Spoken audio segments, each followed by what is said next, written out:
Okay, we're going to spend just a little bit of time looking at the major points in the syllabus. I'm not going to go over the entire thing. You know how to read, and there's no reason for me to take up your time going through every little point on the syllabus. However, you do have to study the entire syllabus. I treat all students the same, and everything on the syllabus applies to you. So you need to study that in order to pass the syllabus quiz that you have to take this week.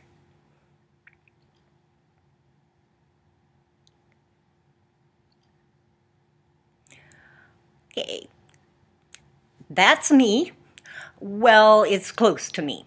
That picture is a couple of years old. My hair is actually a little bit longer than that, and I wear glasses all the time now. But otherwise, that's pretty much what I look like. So if you happen to run into me on campus or elsewhere, you know you can say hi to me and introduce yourself to me, because I would love to meet each of you.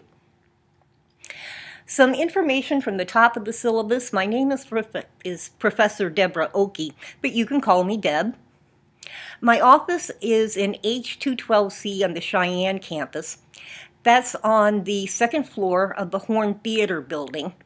My office is actually inside the English department office. Just go into the English department office and ask for me, and they'll come and get me, and I'll come out and we'll go back to my office. My office phone number is on the syllabus, but I'm only on campus a couple of times a week, and I'm actually only in my office one day a week, so calling me isn't the best way to get in touch with me. The best way to get in touch with me is to email me. Now, you need to email me from an account other than Canvas, because if you email me through Canvas, the mail goes to my Canvas mailbox, and I never check that. I never look at it at all. So if you email me from Canvas, I won't get your email and you won't get a response. So use another account, a Yahoo account or a Gmail account or whatever it is that you use, and just email me at deborah.oakey@csn.edu. Make sure you spell both names right, otherwise it won't go through. The email address, of course, is on the actual syllabus. It's here, and it will be in a number of other places, and it will be repeated to you several times, so you shouldn't really have any problems finding my email address when you need it. My office hours are from 3:30 to 6 on Tuesday in my office, which is H212C on the Cheyenne campus. I also have office hours from 3:30 to 6 on Thursdays, but those are in the Writing Center on the Cheyenne campus. So I do hope that you'll come and see me if you need anything. Also, if you need to see me personally and those hours don't work for you, let me know. Email me, and we'll see what we can set up so that we can get together. Okay, now at the bottom of the first page of the syllabus, and you have to read the entire first page, but at the bottom of the first page of the syllabus are the course outcomes that are set by the department. And as it says at the very top, students successfully completing this course will demonstrate the ability to, in other words, if you want to pass this class, you have to be able to do all of these things. That's decided by the department. One of the things that I want to point out is that you have to be able to use MLA-style citations. So in other words, if you don't learn how to use the citations and how to format most of the works cited entries correctly, you won't pass. Now, we will go over this. I will provide you with a number of different avenues where you can look this information up, because it's really all it is just looking it up.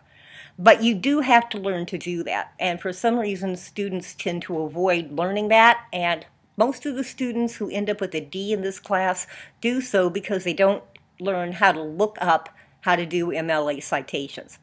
And considering how simple it is, that's kind of sad. Okay, course materials.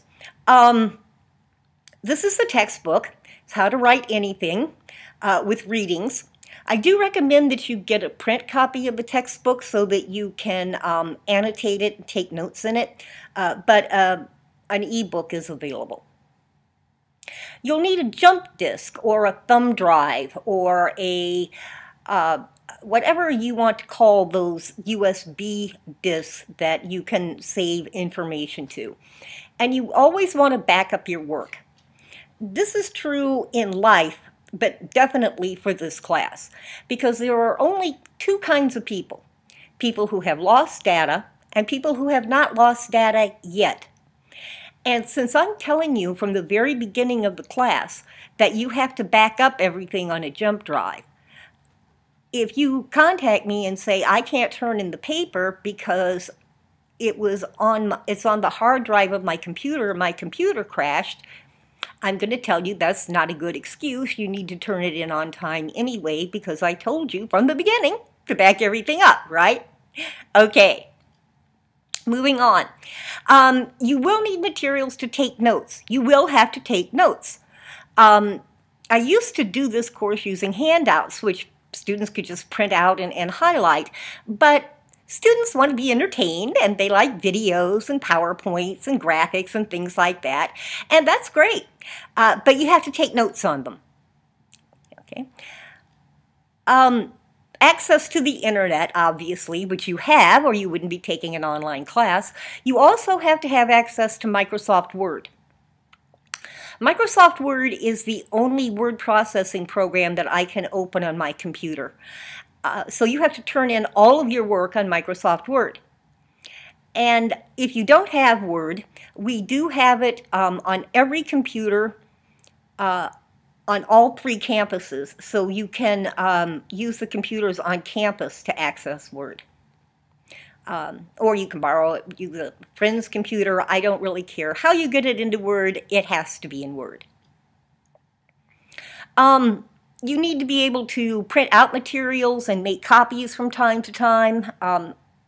As you'll probably see, it's not really that I require that. You'll find life a lot easier if you print some of these things out. And other materials is required for completion of assignments, and I can't actually think of any, but something might come up.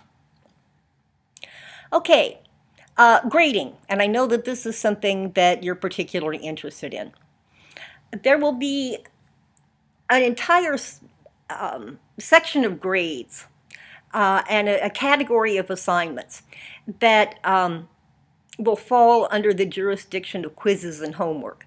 There are quizzes. There are online quizzes on grammar, and there will also be online quizzes over readings and presentations and things along those lines.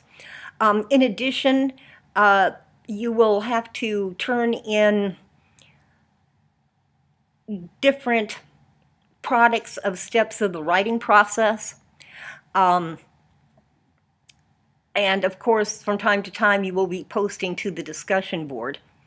And anything along those lines, pretty much everything except the completed final version of paper 1 and the final version of paper 2 will fall into that large quizzes and homeworks category. And all of that will, the average of all of that counts as 20% of your grade. Then we write 2 papers, and each one of the papers is worth 40% of your course grade. You can't pass the class if you don't turn in both papers by their due date. The first paper will be a guided writing. I will provide you with a list of topics that you can choose from, and you will write an informative paper on a controversial topic. You will not take a stand. I should not be able to know when I read the paper which side you support. You're going to write a very objective, balanced paper, and we'll learn how to do that. And we will go over everything that you need to learn to write a paper while we're working on paper 1. On paper 2, you can pick a topic of your own choosing. The only 2 restrictions will be that, first of all, again, you can't take a position on a topic. Writing argumentative papers is what second semester composition teaches you to do. Okay. It has to be something that can be researched. It's not a personal experience paper. And it has to be something that's appropriate for an academic discipline. About the only thing that isn't appropriate for an academic discipline would be something that is either racist or sexist in its approach, or is supports the belief in any particular religion. It's not that having belief in a particular religion is not a great thing. Personally, I think it is. But that's something that is between each human being and the God they worship. And the academy, which is what all post-secondary education together is called, is the academy. The academy, it's not our place to judge or even know about people's individual religious beliefs. Now, it's fine, for example, to write about the history of Christianity in the United States. What you can't do is you can't say, for example, that capital punishment should be supported because the Bible says an eye for an eye and a tooth for a tooth. In this country, we have separation of church and state, so what the Bible says and the law really don't have anything to do with each other. Okay, but pretty much it's open to you as to what you write on for paper 2. And I've had people write papers on, for example, I got a really good paper on the history of heavy metal music. I've gotten good papers on, of course, various types of illnesses from nursing students and from other people in the healthcare field or who are studying healthcare. I've gotten papers on short stories. I've gotten papers on, I think I once got a paper on Star Trek and how the original series and the Next Generation were different, or how the two captains were different, something like that. So there's really a wide range of things that you'll be able to write paper 2 on. And the only new thing that we'll be learning during that period is how to organize different types of papers. Other than that, pretty much you'll just be reviewing all the stuff that you learned for paper 1, and you'll be working much more on your own for paper 2. Okay, course policies. Bum, bum, bum. Yes, these are the things that can get you in trouble. Well, we won't actually come and slap the handcuffs on you or anything like that, but it's things that could cause you some problems throughout the course, so they're just things to kind of make sure that you're aware of. First of all, in the syllabus, and I'm not going to spend the time going through them because you can read them, but there are college policies on students with disabilities, the Writing Center, and academic integrity. The only couple of things I'll mention is that if you have a disability and you are entitled to accommodations, you won't get those accommodations until you email me a copy of that form from the Disability Resource Center telling me what accommodations you get. And, you know, really considering that it's an online class and the deadlines are weekly, and you will have something to turn in every Saturday at 9 a.m. with the exception of a couple of weeks in the class. And, you know, you can use whatever accommodations you need. I really don't think there should be too much of a problem, except in cases where people need longer to complete quizzes, because the quizzes will have time limits on them. And if you have to have a longer period of time to complete a quiz, you will have to go into the Disability Resource Center to take quizzes, because the reason that they're timed is to prevent people from looking up answers while they're taking them, since there's nobody watching you take a quiz. Okay? On academic integrity, there's an entire policy in the course information folder on Canvas that I recommend you read because the academic integrity policy will affect you throughout your time at CSN. For this class, the portion of it that really applies is the portion on plagiarism. Review that section in the syllabus. Make sure that you understand that. And we will study how to avoid plagiarism throughout the semester. But do make sure that you understand the basics of what plagiarism are from studying the syllabus, and make sure that you avoid them, because plagiarism, depending on what professor you have, it can cause you to get a 0 on a paper, it can cause you to fail a course, or some professors will take students before disciplinary boards for plagiarism, and in some cases you can get kicked out of school for it. So make sure that you know how to avoid plagiarism. And like I said, we're going to study the ins and outs of it, but at least be familiar with what it is by studying the syllabus. Course discussion topics. Actually, what ends up being posted on the discussion board depends on what topics people choose to write about. But it's very possible that they will choose to write on some topics that some people might find some parts of offensive.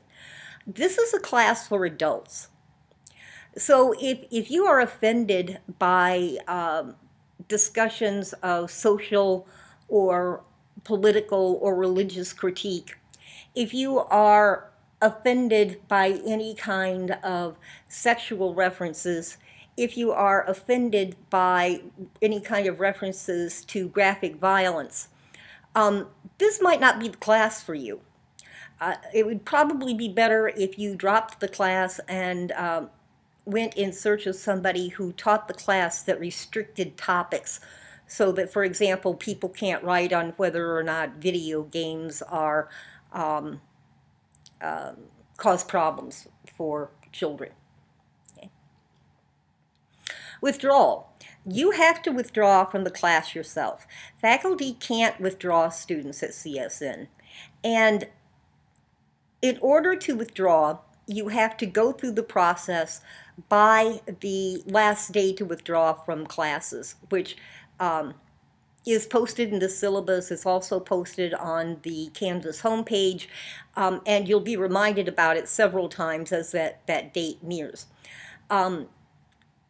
You need to go through the withdrawal practice, through the withdrawal procedure, which is detailed in the current college catalog, and you have to drop for yourself. If you just stop participating, you won't be withdrawn from the course automatically. What will happen is you'll get an F in the course because I can't withdraw you. So make sure that you take care of that, review that policy in the syllabus. Incompletes. I very, very, very rarely give students incompletes.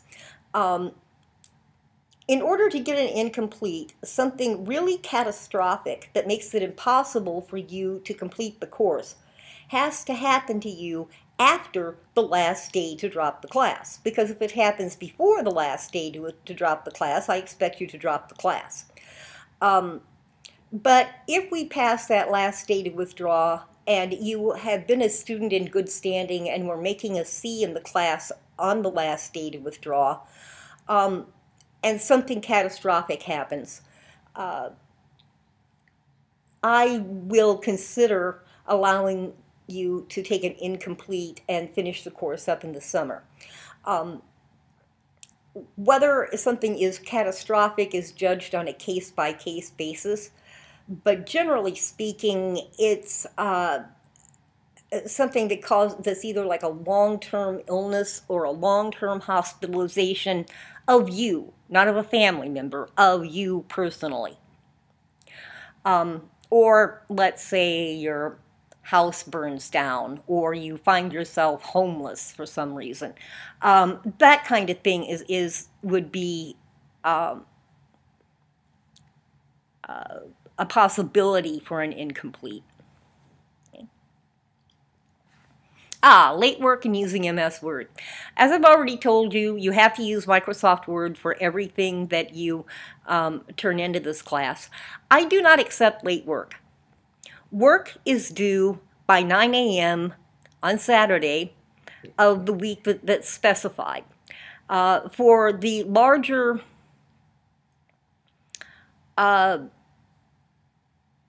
projects, such as the 2 papers, you'll know when those are due way in advance. In fact, you'll be given a schedule of what needs to be turned in on what dates, and those are posted on Canvas very, very early in the semester. And you can always work ahead if you need to. It's not like you have to finish this week's work before you can move on to next week's. So accepting late work is just something that I don't do.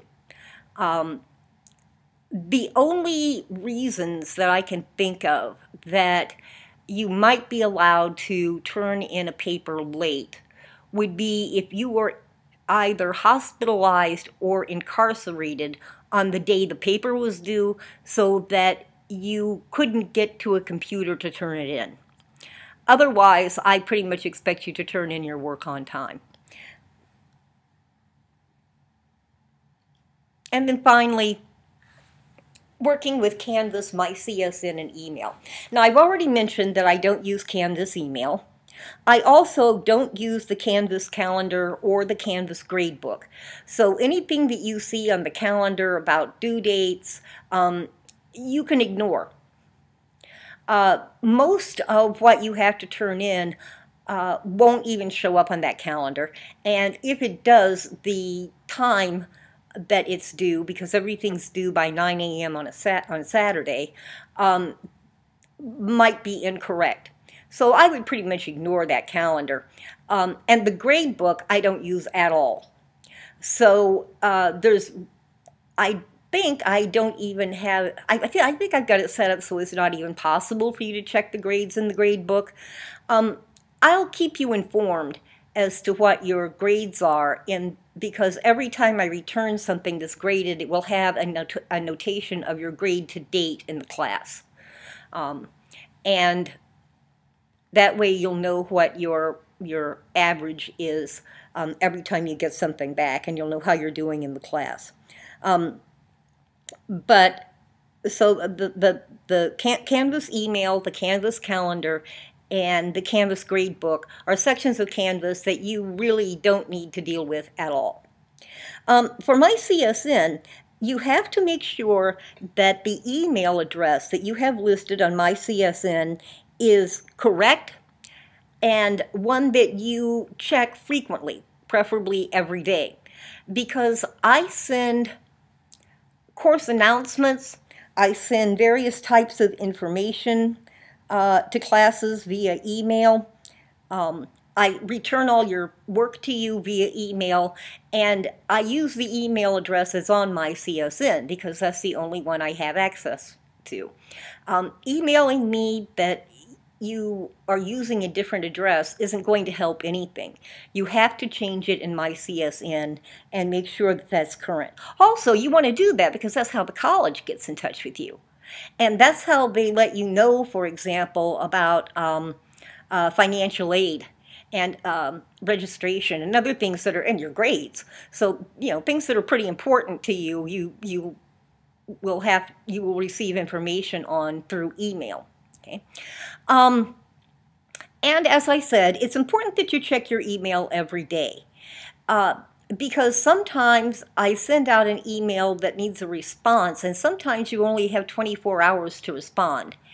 And that happens when you send in something that I'm going to be grading, and for some reason it doesn't open, even though it's in Microsoft Word. You know how computers are, things just go wrong sometimes. Either I can't open your paper, or when I open it, it's all those little squares and computer artifacts as opposed to English. And if that happens, I will email you and give you 24 hours to email me your paper so I can grade it. but you only have 24 hours to do it because everybody, in order for grades to be fair, everybody needs to have about the same amount of time to write a paper. And I figure if I give you 24 hours after I try to open the paper to send it to me, that means you probably had the paper done when it was due, and the problem was just some kind of a technological problem, which of course is beyond your control, or my control, or much of anybody's control, I think. And I don't think that you should have to pay for tech problems. So I'll give you 24 hours, and then you'll be able to email me the paper that way. Okay, that's all I have to say about the syllabus. Like I said, it's important that you study the entire syllabus because you will be taking a quiz over it, and not everything on the quiz is stuff that I covered in this short little breeze through. Also, keep the syllabus in mind. Make sure that you check it from time to time and that you know the course policies, because I apply them exactly the same to everybody. I treat all my students exactly the same. So everything in the syllabus will apply to you. So you want to make sure that you keep that stuff in mind.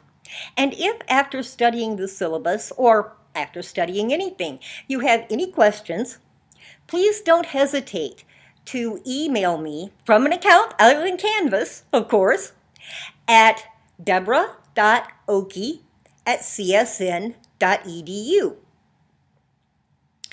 Thanks a lot. I hope that you enjoy the course and that you learn a lot out of it. And please remember that I'm always here to help you. I'm just an email away, so just make sure that you drop me an email if you don't understand something, and I'll be happy to try to help clarify it for you. Thanks a lot.